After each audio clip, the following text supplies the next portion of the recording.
Hello friend, इस video lecture में आप सभी का स्वागत है। इस वीडियो लेक्चर में हम बात करेंगे न्यूमेरिकल्स की। तो पिछले वीडियो लेक्चर में मैंने आपको बिलियन के अणु संख्या गुणधर्म शुरू करे थे, जिसमें हमारा पहला क्या था, बाष्पदाब का अपेक्षिक अपनमन, दूसरा था हमारा क्वथनांक का उन्नयन, तीसरा था हिमांक का अपनमन और चौथा था परासरण दाब। तो जो हमने पढ़े थे टॉपिक, उनके क्रम से न्यूमेरिकल करेंगे। पहले हम करेंगे बाष्पदाब के अपेक्षिक अपनमन की, फिर उसके बाद करेंगे क्वथनांक के उन्नयन की। तो पहला क्वेश्चन है, किसी पदार्थ के 18.1 ग्राम को, तो मैंने कहा था जिसके आगे ग्राम लिखा होता है वो क्या होता है, आपका स्मॉल डब्ल्यू होता है। तो किसी पदार्थ के, यानी यहाँ पर जो पदार्थ दिया है हमें नहीं पता कौन सा पदार्थ, चीनी है, यूरिया है, सोडियम क्लोराइड है, पता नहीं है। पदार्थ क्या है, अज्ञात है। तो किसी पदार्थ के 18.1 ग्राम को, तो डब्ल्यू कितना है आपका, 18.1 ग्राम। तो किसी पदार्थ के 18.1 ग्राम को 100 ग्राम जल में, मैंने कहा था जहां 2 ग्राम दिया हुआ हो आपका, जो कम वाला हो वो स्मॉल डब्ल्यू होता है और जो ज्यादा वाला होता है वो हमारा कैपिटल डब्ल्यू होता है। तो 100 ग्राम को तो कैपिटल डब्ल्यू कितना है आपका, 100 ग्राम। 100 ग्राम को जल में घोला गया है, जल, तो जल में घोला गया है। जल का सूत्र आपको याद होता है, जल का मोलर द्रव्यमान निकालना है, कैपिटल एम। तो अगर विलेय होता है, जो घुला होता है उसका स्मॉल एम होता है, और जो जल होता है उसका क्या होता है, विलायक होता है। विलायक का बाहर होता है कैपिटल डब्ल्यू, और जो विलायक होता है उसका मोलर द्रव्यमान होता है कैपिटल एम। तो किसका निकालना है, जल का। जल का फॉर्मूला होता है H2O, 2 हाइड्रोजन का 2, 1 ऑक्सीजन का 16, तो कितना आ गया, 18। आगे चलते हैं, बिलियन का बाष्पदाब। तो मैंने जब आपको बिलियन बाष्पदाब का अपेक्षिक अपनमन कराया था, और जो फॉर्मूला ड्राइव हो गया प्राप्त हुआ था हमें, P0 minus PS upon P0, small W upon small M, ऊपर capital M upon capital W. तो मैंने कहा था बच्चों, मैं P0, PH, small W in सबके मान लिखवा रहे हूँ, आपको याद रखें इनका नाम क्या होता है, इससे न्यूमेरिकल में आसानी होगी। अगर आपको याद नहीं होंगे तो भी आपके समझ में आएगा, लेकिन थोड़ा आएगा। अगर आपको याद होंगे तो बहुत ज़्यादा समझ में आ जाएगा और बहुत जल्दी समझ में आ जाएगा। तो एम हमने जोड़ के कितना निकाल लिया था, 18 निकाल लिया था। तो 100 ग्राम जल में घोला गया है। तो जल का जो फॉर्मूला होता है H2 होता है, 2 हाइड्रोजन का 2, 1 ऑक्सीजन का 16 इक्वल टू 18। बिलियन का बाष्पदाब 87 मिमी। तो बिलियन का बाष्पदाब होता है हमारा PS, कितना है, 87 mm। तो बिलियन का बाष्पदाब कितना है, 87 मिमी है। इसको हमने इंग्लिश में कर दिया है mm, मिमी। पाया गया यदि इसी ताप पर जल का बाष्पदाब, तो जल का बाष्पदाब क्या है आपका, P0 बताया था आपको। विलायक का बाष्पदाब, जल मतलब विलायक, तो विलायक का बाष्पदाब कितना दिया है, 92 मिमी, तो 92 mm। तो पदार्थ का अणु भार ज्ञात कीजिए। तो आपसे पदार्थ का अणु भार निकलवाए, किसका निकलवाए, विलेय का, क्योंकि जो पदार्थ था वो क्या था, पता ही नहीं था कौन सा था, तो उसका हमें अणु भार निकालना है, पता नहीं है तो m निकालना है इसका। तो फॉर्मूला लगा देते हैं बाष्पदाब का अपेक्षिक अपनमन का। तो बाष्पदाब के अपेक्षिक अपनमन का,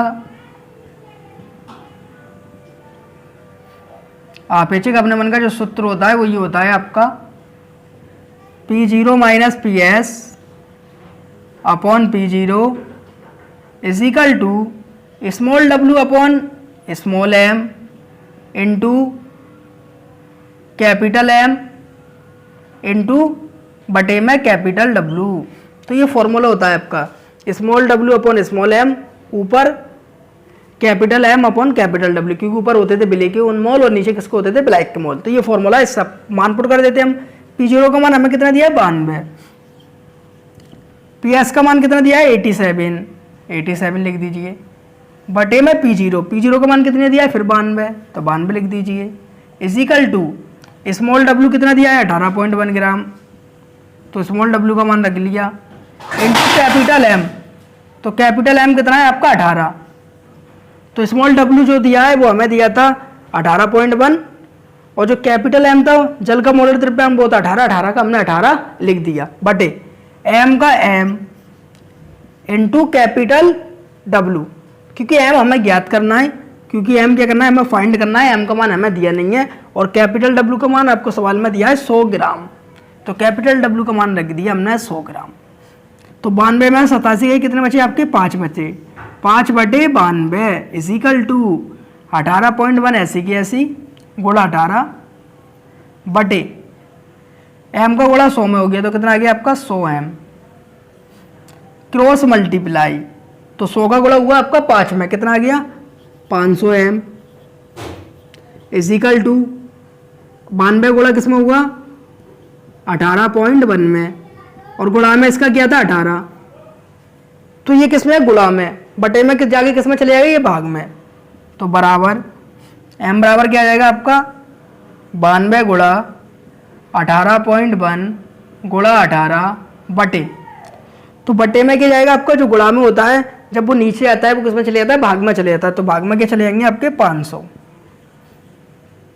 तो m बराबर क्या आ गया आपका 92 गुणा 18.1 इंटू 18 बटे 500 तो आपको 92 का गुणा 18.1 में करना है फिर इन दोनों का जो गुणा करके आपस में आए उसका गुणा इसमें कर देना है और इन तीनों का जो गुणा आ जाए इसमें 500 का भाग लगा देना है तो जब इनका तीनों को गुणा करके और 500 का भाग देगा जी कैलकुलेशन जो हम सोल्व कर लेंगे उसके बाद जो आंसर आएगा वो आंसर आएगा आपका 59.94 ये क्या हो जाएगा आपका आंसर हो जाएगा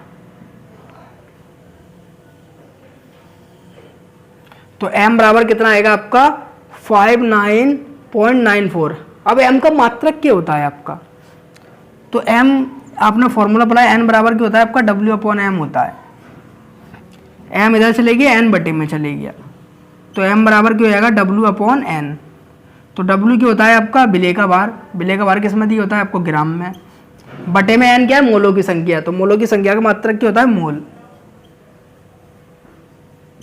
तो जो मोलर द्रव्यमान है कैपिटल M इसका मात्रक क्या होगा ग्राम प्रति मोल तो ग्राम प्रति मोल तो अगर मैं यहाँ पर गुणा भाग करूँगा तो टाइम भी ज़्यादा लगेगा और सवाल भी क्या हो जाएगा ज़्यादा भी लंबा हो जाएगा तो मैंने आपको जो तरीका था वो सिखा दिया अब आगे करना है आपको गुणा रफ कॉपी लेके बैठना है गुणा करना और भाग देना आंसर आपका कितना आएगा सॉल्व करके 59.94 इसका आप स्क्रीनशॉट ले लें फिर दूसरा क्वेश्चन करते हैं। अब बात करते हैं हम दूसरे न्यूमेरिकल की तो ये जो हमारा दूसरा न्यूमेरिकल है ये क्वोतनांक के उन्नयन के फॉर्मूले से रिलेटिव है। अगर आपको क्वोतनांक का उन्नयन का फॉर्मूला याद है और delta TV small w small m वगैरह के नाम याद है तो आपको बहुत जल्दी आसानी से समझ में आ जाएगा। तो क्वेश्चन है एक आवासशील पदार्थ के 2.5 ग्राम को तो आपको पता है जहां ग्राम लिखा होता है वहां क्या होता है स्मॉल w तो स्मॉल w हमें कितना दिया है 2.5 ग्राम लेकिन आगे 100 ग्राम लिखा है तो आपको पता है अगर 2 ग्राम दिए हों जो कम वाला मान होता है वो स्मॉल w का मान होता है और जो हमारा ज़्यादा वाला मान होता है वो किसका होता है कैपिटल W का तो कैपिटल W का हमारा मान कितना दिया है 100 ग्राम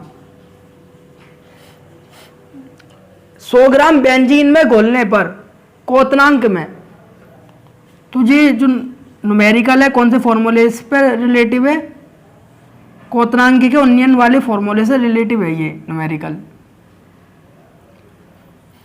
तो आपको एक बात पता होनी चाहिए उन्नयन का मतलब होता है किसी चीज़ में वृद्धि होना किसी चीज़ में जो वृद्धि हो रही हो बढ़ोतरी हो रही हो उसे हम कहते हैं उन्नयन और कमी को बोलते हैं हम अवनमन। अवनमन का मतलब होता है कमी। तो कहीं आपको सवाल में क्वोतनांक में वृद्धि दिख जाए तो वो डेल्टा टीवी का मान होता है क्योंकि क्वोतनांक के उन्नयन को हम डेल्टा टीवी से डिनोट करते थे। तो आपको कहीं सवाल में वृद्धि दिख जाए वो क्या होगा आपका डेल्टा टीवी का मान होगा। तो बेंजीन में घोलने पर क्वोतनांक में 0.4 डिग्री सेल्सियस की वृद्धि तो कितने की वृद्धि हुई 0.4 डिग्री सेल्सियस की तो डेल्टा टीवी कितना दिया है आपको 0.4 डिग्री सेल्सियस क्योंकि आपको पता है जहां वृद्धि होगी क्वोतनांक में वो आपका डेल्टा टीवी का मान होगा। तो डेल्टा टीवी का मान दिया है 0.4 डिग्री सेल्सियस। बेंजीन के लिए मोलर उन्नयन स्थिरांक तो मोलर उन्नयन स्थिरांक होता है आपका केवी तो केवी दिया है आपको 2.67। पदार्थ का अणु भार की गणना कीजिए हमसे स्मॉल m निकलवाया है क्यों निकलवाया है क्योंकि आवासशील पदार्थ था यानी हमें पता नहीं था कार्बन डाइऑक्साइड है अमोनिया है क्या घुला हुआ है बेंजीन में। अगर पता होता तो हम जोड़ के निकाल लेते पता नहीं है अभी तो हमसे ज्ञात करवा रहा है तो हमसे ज्ञात करवा रहा है स्मॉल m तो फॉर्मूला लगा दीजिए क्वोतनांक के उन्नयन का। तो बच्चों क्वोतनांक के उन्नयन का हमारा प्यारा सा फॉर्मूला है ये तो क्वोथनांक गुणन का फॉर्मूला क्या है, delta T B is equal to K B into W into 1000 upon M into capital W. तो क्वोथनांक गुणन का हमारा फॉर्मूला है delta T B is equal to K B into W into 1000 upon M into capital W. Formula जब मैंने आपको क्वोथनांक गुणन पढ़ाया था तो मैंने सबके नाम बताए थे, वो आपको याद होंगे। तो डेल्टा टी बी बराबर क्या होता है, के B into W into 1000 upon M into capital W. हमसे निकलवा रहा है क्या है, स्मॉल एम। तो हमने क्या करा, स्मॉल एम को डेल्टा टी बी की जगह ले गए और डेल्टा टी बी को स्मॉल एम की जगह ले गए, क्योंकि आपको पता है जिसके बटे में कुछ नहीं होता एक मान लेते हैं। अगर क्रॉस मल्टीप्लाई करेंगे तो इधर वाला नीचे वाला ऊपर चले जाएगा और ऊपर वाला नीचे चले जाएगा। तो यहाँ पर आ गया आपका एम और बराबर इसके क्या है, के बी इंटू डब्लू इंटू 1000 बटे एम इसकी जगह चलेगी और एम की जगह क्या आ गया, delta T B. Delta T B ऐसी की ऐसी इंटू कैपिटल डब्लू, मान रख लीजिए आप सबके। के बी कितना दिया है आपको, के बी दिया है 2.67। तो के बी का मान हमारा कितना है 2.67 इंटू डब्लू, स्मॉल डब्लू कितना है 2.5। तो 2.5 लिख लिया इंटू 1000 ऐसी की ऐसी लिख लिया हमने, जो 1000 है उसे ऐसी कैसे उतार लिया। डेल्टा टी बी का मान कितना दिया है 0.4 ऐसी की ऐसी इंटू कैपिटल डब्ल्यू कितना दिया है 100 ऐसी की ऐसी लिख लिया। तो पॉइंट हटा लेते हैं, यहाँ से पॉइंट हटा नीचे के बढ़ जाएगा 1 0, यहाँ से पॉइंट हटा ऊपर के बढ़ जाएगा 1 0, यहाँ 2 अंकों के बाद पॉइंट है तो नीचे कितने भी 0 बढ़ जाएंगे 2। तो 1 2 3 4 1 2 3 4, तो 4 0 से 4 0 कैंसिल। ऊपर के रह गया आपका 267 गुणा 25 और नीचे क्या है 4 का गुणा 10 में कर दिया, कितना आ गया 40। तो बटे 40, तो m बराबर कितना आ गया आपका 267 गुणा 5 बटे में 40। तो 267 का गुणा आप 5 में पहले कैंसिल कर लेना, कट रहा है वो, सॉरी 5 नहीं 25 है हमारा। तो 267 गुणा 25, तो ये कट रहा है ऊपर वाला ही 5 से नीचे वाला भी, इन दोनों कैंसिल कर लेते हैं। 5 25 5 अट्ठे 40। तो m बराबर कितना आ गया 267 गुणा 5 अपॉन 8। तो 267 का गुणा 5 में कर दीजिए आप, तो 267 गुणा 5, 5 7 35 के 5, 8 से लगे 3, 5 6 के 30, 3 33 के 3, 8 से लगे 3, 5 दूनी 10 और 3 13। तो गुणा करें कितना आ गया 1335। तो m बराबर आ गया आपका 1335 बटे 8। तो 1335 में आप 8 का भाग दे दीजिए, भाग देकर जो आएगा वो आंसर होगा। तो भाग देकर आएगा आपका 166.875। मात्रक क्या होता है आपका, मात्रक होता है आपका मोल प्रति, सॉरी मात्रक होता है आपका ग्राम प्रति मोल। तो आपका मात्रक होता है ग्राम प्रति मोल। तो 1335 में जब 8 का भाग देंगे तो आपका आएगा 166.875 और मात्रक होता है मोलर द्रव्यमान का ग्राम प्रति मोल। किससे होता है, फॉर्मूले से, n बराबर W अपॉन m से। m इधर चले जाएगा, n बटे में आएगा, तो m बराबर क्या आएगा W अपॉन n। W का भार ग्राम में, n का मात्रक होता है मोलों की संख्या मोल, तो मात्रक हो गया ग्राम प्रति मोल। इसका आप स्क्रीनशॉट ले लें। फिर आगे हम हिमांकीय अपनमन और पराशर दाब के न्यूमेरिकल करेंगे। अब करते हैं हम बात तीसरे क्वेश्चन की। जो हमारा तीसरा क्वेश्चन है ये हिमांक से अपनमन से रिलेटिव है। हिमांक से अपनमन, हिमांक का जो अपनमन का फॉर्मूला था उससे रिलेटिव है हमारा ये क्वेश्चन। अपनमन का मतलब क्या होता है, किसी चीज में कमी आना। तो क्वेश्चन पढ़ते हैं 0.29 ग्राम कार्बनिक यौगिक को। तो आपका कोई कार्बनिक यौगिक है, हमें नहीं पता कौन सा है, वो कितना है 0.29 ग्राम है। तो W स्मॉल w कितना दिया है 0.29 ग्राम। मैंने बताया था अगर आपको सवाल में 2 ग्राम दिए हो तो जो कम वाला होता है वो स्मॉल w होता है और जो ज्यादा वाला होता है वो होता है आपका कैपिटल W। तो 0.29 ग्राम कार्बनिक यौगिक को 5.8 ग्राम बेंजीन में, तो कैपिटल W आपको कितना दिया है 5.8 ग्राम। बेंजीन में घोलने पर हिमांक में 1.5 डिग्री सेल्सियस की कमी आती है। तो अगर हिमांक में कमी आती है तो वो क्या होता है, आपका हिमांक का अपनमन होता है। और हिमांकी के अपनमन को हम डेल्टा टी एफ से डिनोट करते थे। किससे डिनोट करते थे? डेल्टा टी एफ से। तो हमें डेल्टा टी एफ कितना दिया है? हमें डेल्टा टी एफ दिया है 1.5 डिग्री सेल्सियस। कमी पाई गई तो यौगिक का अणु भार ज्ञात कीजिए। तो जो आपका कार्बनिक यौगिक था, जो हमें पता नहीं है कौन था कार्बनिक, कौन सा कार्बनिक यौगिक था, यूरिया था क्या कौन सा था, एथिल अल्कोहल था, उसका हमें अणु भार ज्ञात करना है। तो अणु भार क्या होता है आपका? एम। हमें एम ज्ञात करना है। बेंजीन के लिए के एफ का मान आपको दिया है, के एफ का मान दिया है आपको 5। फॉर्मूला लगा दीजिए। हिमांक के अपनमन का फॉर्मूला हमारा क्या होता है? हिमांक का अपनमन बराबर हिमांक का अपनमन।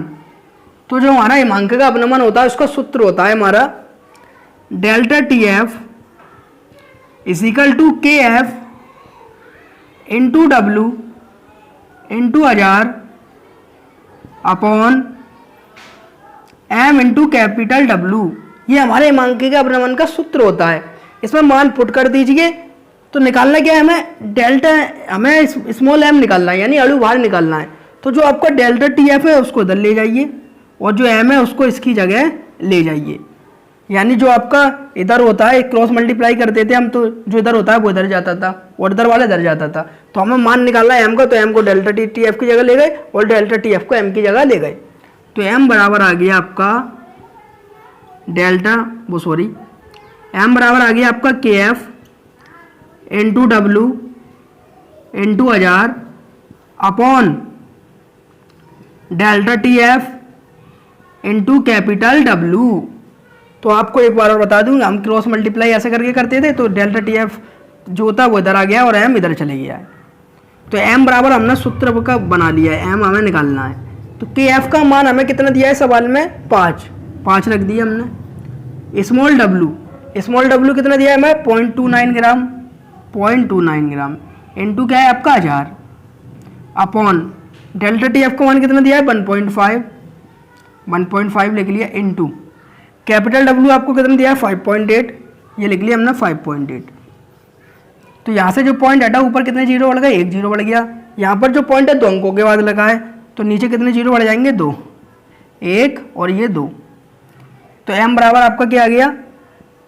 एम बराबर आ गया 5 गुणा 29 इंटू 4 जीरो 1 2 3 4 अपॉन में क्या है आपका 1.5। तो यहाँ भी पॉइंट लगा है, तो यहाँ का ही पॉइंट हटा देना, 1 जीरो बढ़ा दे रहे हैं हम, तो यहाँ पर 1 जीरो बढ़ गया। बटे में क्या रहेगा आपके 15 इंटू 5.8 58, क्योंकि पॉइंट हमने हटा दिया था। एक बार और देख लें, यहाँ से पॉइंट हटाया तो 1 जीरो बढ़ा, यहाँ से एक पॉइंट हटाया तो 2 जीरो बढ़ गए यहाँ पर, और यहाँ से पॉइंट हटाया तो 2 जीरो बढ़ गए थे, तो इंटू 100। तो जो आपका 0.29 था वो 29 बन गया, जो 1.5 था वो 15 बन गया पॉइंट हटा के, और जो 5.8 था वो 58 बन गया। तो इसे कैंसिल कर लो, 29 से कम 29, 29 दूनी 58, 29 से ये एक बार कट गया और ये 29 से आपका 2 बार कट गया। 5 एकम 5, 5 तिया 15, और 2 जीरो से आपके 2 जीरो कैंसिल। तो एम बराबर कितना आ गया आपका? ऊपर बचे 1000, 1 का गुणा 1 में करेंगे 1 आएगा, और 1 का गुणा 1000 में करेंगे तो लौट का आएगा आपका 1000, बटे में 3 दूनी 6, तो 1000 में भाग देना है हमें 6 का, तो 1000 में 6 का भाग देने पर आपका आएगा 166.66। इसका मात्रक होता है आपका ग्राम प्रति मोल। यह हो गया हमारा आंसर। तो एम बराबर कितना आ गया हमारा 166.66 ग्राम प्रति मोल। ये हमारा आंसर हो गया। तो जो अणु भार था वो कार्बनिक यौग का कितना है 166.66 और मात्रक होता है ग्राम प्रति मोल। इसका आप स्क्रीनशॉट ले लें। फिर क्वेश्चन करते हैं हम परासरण दाब का। और परासरण दाब से हमने कौन सा समीकरण प्राप्त करा था? हमने करा था आदर्श समीकरण। आदर्श समीकरण होता था आपका पाई बी बराबर NH3। इस आदर्श समीकरण के हम न्यूमेरिकल करेंगे, इसका स्क्रीनशॉट ले लें। करेंगे हम अपना दूसरा क्वेश्चन। तो दूसरा क्वेश्चन है 30 डिग्री सेल्सियस पर। तो जो आपका 30 डिग्री सेल्सियस है वो आपको ताप दिया है, क्योंकि आपका जो आदर्श समीकरण होता है, जो हमने परासरण दाब के नियम से ज्ञात करा था, वो क्या ज्ञात करा था, पाई बी बराबर NST। जहाँ टी था वो क्या था, आपका ताप था। तो टेम्परेचर आपको दिया है 30 डिग्री सेल्सियस। तो न्यूमेरिकल में जो आपका टेम्परेचर होता है वो डिग्री सेल्सियस में नहीं लगता, वो लगता है हमारा केल्विन में। तो केल्विन में चेंज करने के लिए हम इसमें 273 ऐड कर देते हैं। तो 273 हमने प्लस करा तो हमारा आ गया 303 केल्विन।